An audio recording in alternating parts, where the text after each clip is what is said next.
오늘 마태복음 15장 1절서부터 가능하면 한 20절까지 같이 살펴보도록 하겠습니다.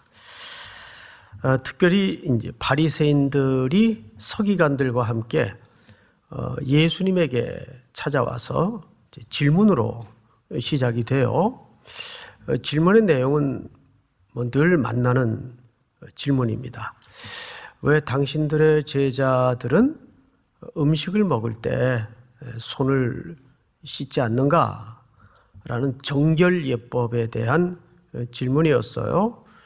그리고 이 질문은 사실 오늘 본문에서만 등장하는 질문이 아니고 늘 예수님의 사역 속에 쫓아다녔던 시비고 질문이었습니다. 그래서 우리는 이 유대인들에게 이 정결 예식이 왜 그렇게 중요한가에 대한 그 정신적 뿌리, 그 시대적 정황을 제대로 이해하면 이게 우리가 생각하는 것처럼 단순히 손발을 씻고 위생에 관한 문제를 훨씬 뛰어넘는 문제였구나라는 것을 금방 눈치챌 수가 있죠. 자, 그래서 우리가 성경 몇 군데를 좀 보겠는데요. 우선 출애굽기 30장을 좀 열어주세요. 본문에 아론과 그의 아들들이 그 두멍에서 수족을 씻되, 물두멍을 얘기하는 거죠. 그들이 회막에 들어갈 때에 물로 씻어 죽기를 면할 것이요. 그러니까 씻지 않으면 어떻게 된다는 얘기예요? 죽는다는 얘기예요. 제단에 가까이 가서 그 직분을 행하여 여호와 앞에 화제를 살을 때에도 그리 할지니라. 자, 마지막 절은 한번 여러분들이 읽으시기 바랍니다. 시작. 이와 같이 그들이 그 수족을 씻어 죽기를 면할지니 이는 그와 그의 자손이 대대로 영원히 지킬 규례니라. 이 명령은 아론의 후손들에게, 특별히 제사장 직분을 수행하는 후손들에게 하나님께서 명령하신 내용이에요. 그런데 이 정결 예식이 죽음과 연결이 돼 있어요. 그 이유는 이것이 하나님을 대면하는 중요한 방식이었기 때문입니다. 다시요. 누구를 대면하는? 그렇죠. 하나님을 대면하는 중요한 유대인들의 방식이었기 때문에 그래요. 그럼 우리가 방금 읽었던 출애굽기 30장을 들여다보면 목사님, 그거는 성경에 나와 있는 것처럼 일반인들이 할 일이 아니고 제사를 집례하는 제사장들에게 한 명령 아닙니까? 그렇습니다. 그럼 왜 이것이 일반인들에게까지 확대가 되었는가? 그것을 우리는 보통 전통이라고 합니다. 바리새인들이 이 하나님의 말씀을 어떻게 했겠어요? 해석을 했어요. 해석은 하나님의 말씀의 본체는 아니에요. 그렇죠? 그냥 인간이 해석을 한 거예요. 그럼 해석을 했으면 어떻게 해야 될까요? 적용을 해야 되겠죠. 그런데 항상 제가 위험함을 강조하는 이유 중에 하나가 뭐냐면 뭐든지 거기에 획일성이 들어가고 거기에 진정성이 가미되면 어떻게 되는 거죠? 위험해져요. 그것이 가장 잘 드러나는 배양터가 종교입니다. 그래서 그들은 율법을 열심과 진정성을 담아서 해석을 한 나머지 이거를 제사장들만 할 게 아니다. 우리 모두 다 같이 하자.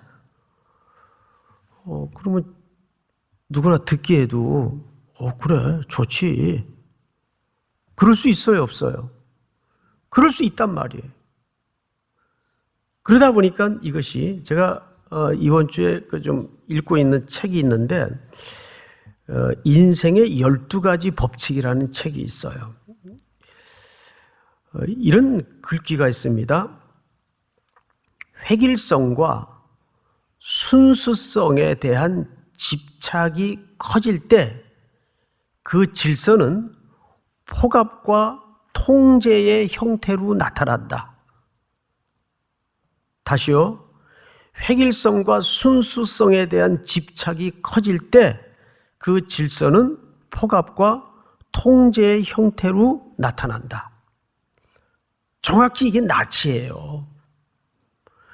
나치즘이 민족에 대해서 얼마나 순수성을 가졌고 획일성과 일관성을 강조했습니까? 혈통주의에 빠져서. 근데 그 진정성이, 그 획일성이 잘못 확대가 되니까 온 인류에 말도 안 되는 역사를, 괴물을 만들어내지 않았습니까? 이게 바리새인들이에요. 이게 그들이 목숨처럼 붙들고 있던 전통이에요. 그래서 이런 율법을 그들이 과대하게 확장하고 해석한 나머지 그것을 자기들의 전통으로 만들었어요. 전통은 말씀입니까? 아닙니까? 말씀이 아니에요. 게다가 민수기에 보면 제사장의 후손인 비느하스가 미디안 여인과 음행을 한 사람들을 다 죽여버리죠. 그 죽이는 이유가 뭔지 아세요? 음행이 아니에요. 부정하게 되었다. 정결에 관한 도가 깨졌기 때문입니다. 정결을 깨뜨렸다. 사실은 이스라엘 역사에 많은 전쟁이 있었지만 그 전쟁의 깊은 뿌리는 정결을 유지하기 위한 전쟁이 오히려 맞습니다. 심지어는 유대 역사가들은 이 마카비 전쟁이나 이런 전쟁도 또 로마를 향한 항전도 결국은 이 거룩한 땅에 이방의 발자국이 찍히는 이 부정함을 걷어내기 위해서 그들은 항전하고 전쟁했다는 이론이 있어요. 그러니까 미시나라는 책의 4분의 1가량이 전부 이 정결에 관한 내용으로 뒤덮여 있습니다. 그리고 이 정결은 또한 모두에도 말씀을 드렸지만 하나님을 만나는 그들의 방식이었어요. 그러니까 이것은 정결 예식은 그 자체는 좋아요. 예수님도 산상 설교를 시작하시면서 청결한 자는 어디가? 마음이. 그래서 이 강조는 그 말씀과 산상 설교를 듣는 청중들에게는 가히 혁명적인 가르침이었어요.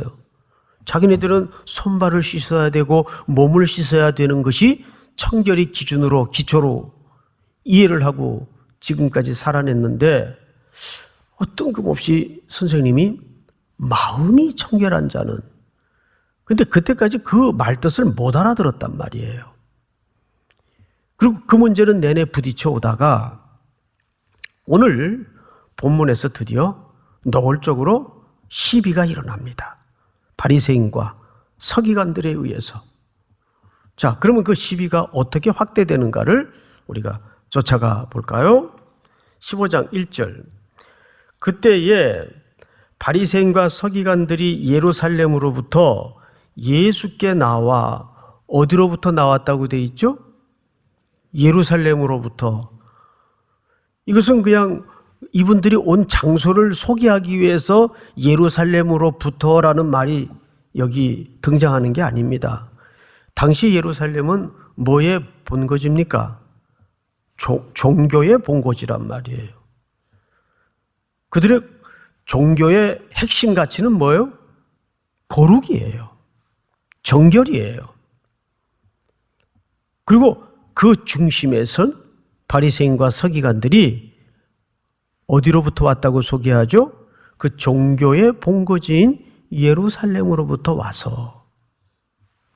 왜 당신의 제자들은 음식을 먹을 때 이때는 여러분 이 예수님의 제자들의 무리가 하도 그 당시 관습을 깨고 전통을 무시하는 이상한 행동을 자꾸 하기 때문에 바리새인들 일부 비밀 경찰처럼 이게 쫓아다녔어요. 88년도에 제가 그 터키 태권도 선수단을 영접해서 한 주 동안 가이드한 일이 있는데 그 선수 아닌 사람이 계속 쫓아다녀요. 그래서 저 친구는 누구냐 그랬더니 따라온 종교 경찰이랍니다.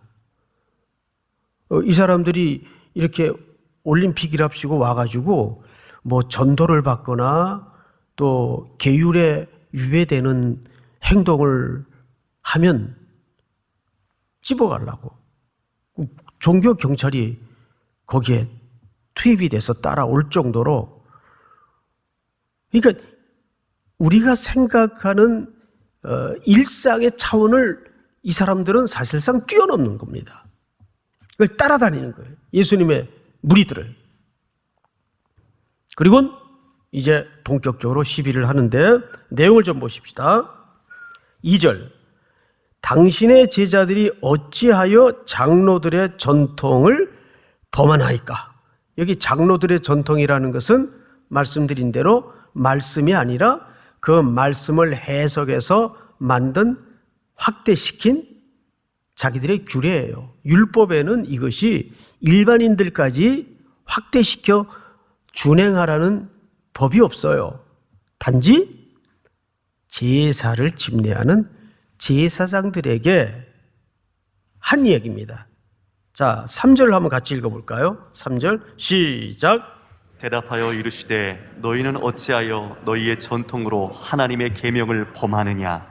예, 너희는 어찌하여 너희의 전통으로 하나님의 계명을 범하느냐. 여기 무엇과 무엇을 대비시켜 놨죠? 전통과 계명. 계명은 무슨 계명을 얘기할까요? 여기서는 전체 20절까지의 구조를 보면 전부 5계명서부터 10계명까지가 소개됩니다. 그리고 예수님이 바로 인간에게 부탁한 첫 계명인 5계명을 예로 꺼내요. 그 예가 뭔가를 한번 보실까요? 하나님이 이루셨을 때 네 부모를 공경하라 하시고 또 아버지나 어머니를 비방하는 자는 반드시 죽임을 당하리라 하셨거늘. 이게 몇 계명입니까? 5계명이에요. 자, 그런데 이 5계명을 왜 꺼냈는가 하면 유대인들에게는 서원법이라는 게 있어요. 고르반이라고도 하는데 이 말은 사실 부모에게만, 부모를 공경하는 것에만 해당되는 게 아니고, 예를 들어 어머님이 제게 나 한 100만 원만 좀 꿔다오. 근데 제가 이건 고르반입니다. 그러니까 하나님 앞에 드리기로 서원한 것입니다. 그러면 그건 손 못 대요. 손 못 대요. 내 것도 아니고 이미 어머니 것도 당연히 아니에요. 그런데 그 당시 일부의 이 계명을 악용해서 어머님한테 드리기 아까우니까 고르반 그래버린단 말이에요. 그리고 어머님 돌아가시고 나면 자기가 쓸 수 있어요, 없어요? 써서는 안 돼요. 그런데 자기가 쓰는 거예요. 이제 달라는 어머님이 돌아가셨으니까. 그러니까 이런 하나님의 부모를 공경하라는 인류 원천의 도리를 어긋내면서까지 누구를 팔죠? 하나님을 파는 거예요. 고르반, 그 자체, 서원 자체는 악하고 나쁜 게 아니에요. 선한 거예요. 그런데 그 선함을 포장해서 하나님의 말씀을 폐하는 짓들을 한단 말이에요. 그래서 예수님이 이 부분을 어떻게 평가했나 한번 보십시다. 자, 성경을 한번 보세요. 5절 다 같이 읽겠습니다. 시작. 너희는 이르되 누구든지 아버지에게나 어머니에게 말하기를 내가 드려 유익하게 할 것이 하나님께 드림이 되었다고 하기만 하면 그 부모를 공경할 것이 없다 하여 너희의 전통으로 하나님의 말씀을 어찌하는도다? 폐하는도다. 이것이 하나님의 말씀을 폐하게 하는 빌미가 된 겁니다. 8절을 제가 읽겠습니다. 외식하는 자들아, 이사야가 너희에게 관하여 잘 예언하였도다. 그리고 예수님이 이사야서의 글을 인용하는데 그 원본을 한번 보십시다. 이사야가 뭐라고 얘기했나? 우리 한번 같이 읽어볼까요? 시작. 주께서 이르시되 이 백성이 입으로는 나를 가까이하며 입술로는 나를 공경하나 그들의 마음은 내게서 멀리 떠났나니 그들이 나를 경외함은 사람의 계명으로 가르침을 받았을 뿐이라. 네, 여기 재밌는 표현이 하나 있죠. 주께서 이르시되 이 백성이 입으로는 나를 가까이 주여 주여 주여 주님 사랑합니다.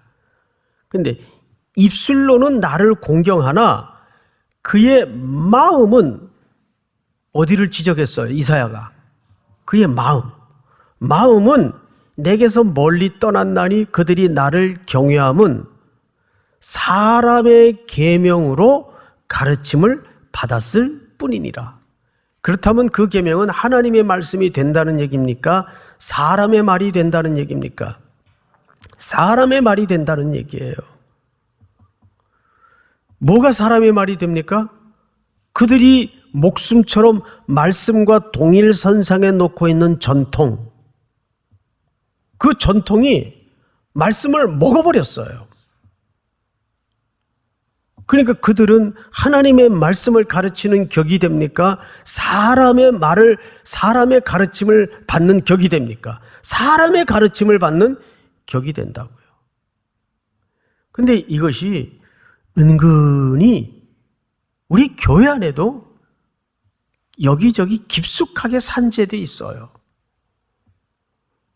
자, 그러면서 오늘 이 얘기가 조금 더 어디로 확대되는가를 유심히 찾아볼 필요가 있는데, 자, 몇 절을 보시냐면 우리 11절을 볼까요? 11절 다 같이 시작. 입으로 들어가는 것이 사람을 더럽게 하는 것이 아니라 입에서 나오는 그것이 사람을 더럽게 하는 것이니라. 네, 그들이 그렇게 목숨처럼 붙잡고 있던 전통이 얼마나 허무맹랑한 것인가를 예수님이 지적한 겁니다. 입으로 들어가는 어떤 음식이 부정해졌다고 너희들이 말하는 그 음식이 사람을 더럽게 하는 게 아니다. 우리 마음에서 예레미야 선지자의 고발처럼 만물보다 거짓되고 부패한 것이 뭐라 그랬어요? 우리 마음이라 그랬어요. 그래서 예수님도 산상설교에서 어디가 청결한 자는, 마음이 청결한 자는, 손발이 청결한 자는, 몸이 청결한 자는, 그런 말씀을 담지 않았어요. 마음이 청결한 자는. 근데 여러분, 여기서 한 가지 고민이 생겨요. 그러면 마음이 청결한 자가 이 땅에 존재할 수 있는가? 저부터도 마음이 청결하지 않은데, 여기 앉아 있는 이 예배를 모니터로 드리고 있는 분들도 다 똑같은 고백일 거예요. 우리 히브리서 10장을 한번 볼까요? 또 하나님의 집 다스리는 큰 제사장이 계심에 우리가 마음의 뿌림을 받아 악한 양심으로부터 벗어나고 몸은 맑은 물로 씻음을 받았으니 참 마음과 온전한 믿음으로 누구에게 나아가자? 하나님께 나아가자. 우리의 이 더럽고 부패하고 연약한 마음을 누가 씻어주셨습니까? 예수의 피. 할렐루야. 믿습니까? 예수의 피밖에 없어요. 오늘 그 얘기를 하는 거예요, 결국은. 그래서 제자들이 정당하다든지, 그러니까 전통은 말씀보다 무가치하다든지 그런 지역적인 문제를 이 본문이 의도하거나 건드리고자 하는 게 아니에요. 결국 인류와 인간 개개인은 누구로 말미암아 정결케 될 수밖에 없는가? 누굽니까? 예수 그리스도. 그래서 여러분, 다시 오늘 본문 1절로 돌아가십시다. 1절을 보시면 어떤 단어로 시작이 되는가, 어떤 글자로 시작이 되는가를 유심히 보세요.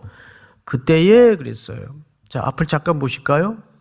그때라는 말은 앞에 이미 다루었던 14장의 끄트머리 문단과 연결이 있다는 얘기일까요? 없다는 얘기일까요? 연결이 있을 수밖에 없다는 고리 역할을 합니다. 그러면 자, 본문 볼 필요 없이 우리 지난주 뭐 배웠죠? 게네사렛 호수를 건넨 예수님과 제자들이 게네사렛 땅에서 이 본문은 일부러 지난주에 안 다루었었습니다. 자, 어떤 내용이 담아져 있는가를 볼까요? 자, 24절 보세요. 34절 다 같이 시작. 그들이 건너가 게네사렛 땅에 이르니 그곳 사람들이 예수이신 줄을 알고 그 근방에 두루 통지하여 모든 누구를? 병자를 예수께 데리고 왔어요. 그리고 마지막 절 시작. 다만 예수의 옷자락에라도 손을 대게 하시기를 간구하니 손을 대는 자는 다 나음을 얻으니라. 여기 손을 댄다라는 표현이 등장하죠. 누가? 병자들이, 귀신 들린 자들이. 이 사람들은 그 당시 유대 사회에 어떤 부류로 구분되었던 사람들이죠? 죄인, 부정한 자. 이게 그 당시 사회가 통념을 만들어서 부정한 자로 규정지었던 존재들입니다. 근데 그 부정한 것이 어디다 손을 대요? 거룩하신, 정결하신 예수님에게 손을 대요. 그러면 레위기 율법의 이치상 누가 부정해져야 됩니까? 예수님이. 그리고 그들은 정결함을 입어요. 그러면 이게 무슨 얘기가 되죠? 예수님은 정결하지 않는 초월적인 능력을 가지다, 그게 아니에요. 예수님이 우리의 그 부정과 우리의 연약함과 우리의 더러움을 다 뒤집어 쓰시고 죽으시는 거예요. 그 보혈의 피로 우리가 정결함을 입는 겁니다. 믿습니까? 우리는 70점짜리라니요. 우리는 예수님 앞에 몇 점짜리로 발견되죠? 예? 빵점. 빵점. 제가 학교에서 수업을 받을 때 가르치셨던 설교학 교수님이 한 분 계셨는데 그분은 점수가 2개밖에 없어요. 100점, 빵점. 가르친 대로 하면 100점. 거기에 조금이라도 자기의 결에나 쓸데없는 얘기를 쓰면 70점도 없어요. 그냥 빵점이에요, 그냥. 여러분, 우리는 예수님의 정결하심 앞에 그분이 우리의 죄와 우리의 연약과 더러움을 다 뒤집어 쓰시고 뭐 하신 거예요? 십자가에 모든 더러움을 뒤집어 쓰시고 말없이 잠잠히 십자가를 지신 겁니다.